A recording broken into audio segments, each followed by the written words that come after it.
Hi കൂട്ടുകാരെ, ഇന്നത്തെ വീഡിയോയിലേക്ക് എല്ലാവർക്കും സ്വാഗതം. അപ്പം നമ്മുടെ 7 ദിവസത്തെ ഗ്യാപ്പിന് ശേഷം വീണ്ടും ബ്രഹ്മമുഹൂർത്ത വിളക്ക് കൊളുത്തി തുടങ്ങിയിട്ടുണ്ട്. അപ്പം ഇത് കൊളുത്താതിരുന്നപ്പോൾ ഉണ്ടല്ലോ, ഞാൻ വീണ്ടും മടിച്ചിയായി തീർന്നിരുന്നു കേട്ടോ. അലസി കിടന്നുറക്കമായിരുന്നു. വെളുപ്പിനെ എണീക്കാറില്ല. വെളുപ്പിനെ എണീറ്റ് ഒരു മാനിഫെസ്റ്റേഷൻ ചെയ്യാറുണ്ടായിരുന്നു. അത് ഒരു 10 മിനിറ്റ് കൊണ്ട് ഞാൻ എഴുതിയിട്ട് വീണ്ടും മാറിക്കിടന്നുറങ്ങുമായിരുന്നു. അപ്പം ഇന്ന് തൊട്ട് വീണ്ടും തുടങ്ങിയിരിക്കുകയാണ് നമ്മുടെ വിളക്ക് കൊളുത്തൽ. വിളക്ക് കൊളുത്തുമ്പോൾ ഉണ്ടാകുന്ന ഒരു ആനന്ദം അത് വേറെ തന്നെയാണ്. മനസ്സിൻ്റെ സമാധാനവും സന്തോഷവും അത് കൊളുത്തി കഴിയുമ്പോൾ ഉണ്ടാകുന്ന ഒരു സന്തോഷം വേറെയാണ് കേട്ടോ. അപ്പം അങ്ങനെ രാവിലെ വിളക്ക് കൊളുത്തി പ്രാർത്ഥനയൊക്കെ കഴിഞ്ഞു. ഞാൻ പറഞ്ഞല്ലോ, ഇപ്പോൾ കുറച്ച് അധികം നേരം കൂടെ ഇരുന്ന് പ്രാർത്ഥിക്കാറുണ്ട്. കാരണം പ്രാർത്ഥന അരമണിക്കൂർ കൊണ്ടെല്ലാം ചൊല്ലി കഴിയുമ്പോഴത്തേന് വീണ്ടും ഉറക്കം വരും. കർത്താവ് കിടക്കുന്ന കാണുമ്പോൾ ഞാനും പോയി കിടക്കുമായിരുന്നു.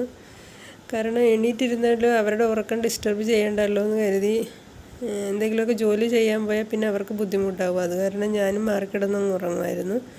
ഇപ്പം വീണ്ടും കുറച്ച് എക്സ്ട്രാ ടൈമിൽ ഞാൻ നാമം ചെല്ലുന്നുണ്ട്. വേറെ 1-2 നാമം കൂടെ ഒക്കെ ചൊല്ലിയിരിക്കാറുണ്ട്. അത് കഴിഞ്ഞ് പിന്നെ എണീറ്റ് വീട്ടിലെ പണികളൊക്കെ ചെയ്യുകയാണ് പതിവ്. ഇപ്പം എൻ്റെ ഹസ്ബൻഡിന് നല്ല വൃത്തിയുള്ള കൂട്ടത്തിലാണ് കേട്ടോ. എപ്പോഴും വീട് വൃത്തിയാക്കി വെക്കണം, വീട് അലങ്കോലമായിട്ട് ഇടുന്നതൊന്നും ഇഷ്ടമല്ലായിരുന്നു. അപ്പം ഞാൻ ഈ വിളക്ക് കൊളുത്താൻ തുടങ്ങിയതിന് ശേഷം എൻ്റെ അടുക്കള എപ്പോഴും നീറ്റായിരിക്കുമായിരുന്നു. രാത്രിയിൽ ഫുള്ള് ഞാൻ പാത്രങ്ങളൊക്കെ കഴുകി വെച്ചതിന് ശേഷം എല്ലാം ക്ലീൻ ആക്കിയിട്ടാണ് ഞാൻ ഉറങ്ങാൻ കിടക്കുന്നത്.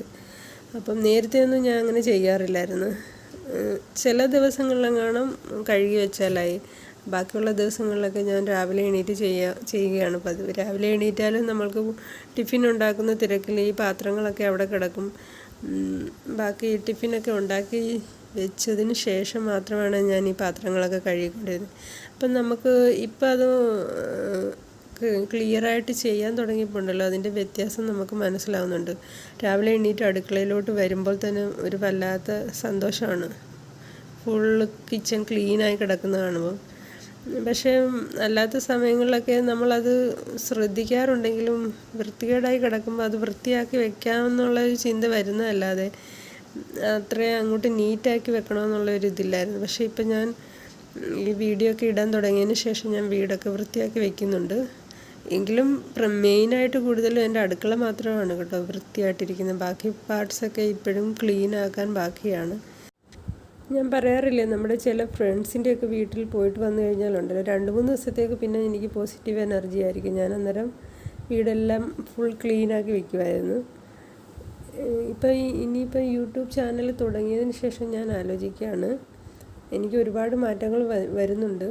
ക്ലീനിങ്ങിലും നമ്മുടെ ഹാർഡ് വർക്കിലുമൊക്കെ ഒരുപാട് മാറ്റം വന്നിട്ടുണ്ട്. നേരത്തെ ഞാൻ ഒരുപാട് മടിച്ചായിരുന്നു. അപ്പം മടി മാറ്റി നിങ്ങളും പുതിയ നല്ല ശീലങ്ങൾ തുടങ്ങിക്കൊള്ളൂ. നല്ലതാണ് ജീവിതത്തിൽ.